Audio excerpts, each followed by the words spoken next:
আজ করছি একটু আলাদা কিছু। সাজনা পাতার গুঁড়ো দিয়ে আজকে ভর্তা তৈরি করব। সাজনা পাতা আমরা সবাই চিনি, কিন্তু এই পাতা গুঁড়ো করে ভর্তা আমরা অনেকেই হয়তো এখনও খাইনি। পরিমাণ মতো সাজনা পাতার গুঁড়ো আমি এখন টেলে নেব ভর্তা বানানোর জন্য। হালকাভাবে টেলে নিতে হবে, বেশি টাললে একটা খড়খড়ে ভাব চলে আসবে, খেতে ভালো লাগবে না। তাই হালকাভাবে আমি একটু টেলে নিচ্ছি।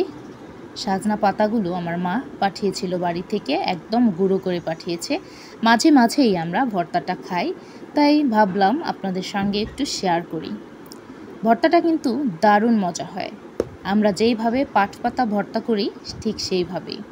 তো প্রথমে আমি এখানে লবণ দিয়ে পেঁয়াজ মরিচটা ভালো করে মাখিয়ে নিচ্ছি।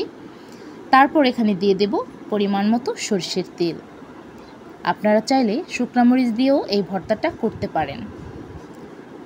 সরষের তেল দিয়ে পেঁয়াজ মরিচটাকে ভালো করে মাখিয়ে তারপর এখানে সাজনা পাতার গুঁড়োগুলো দিয়ে দেব।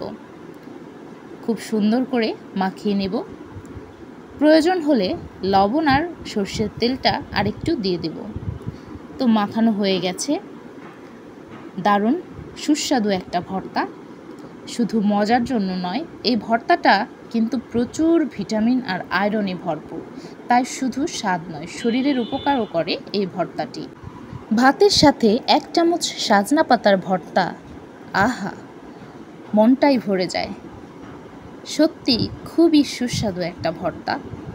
আমরা বেশিরভাগ দিনই রাতে এই ভর্তাটা করি, খুবই ভালো লাগে খেতে।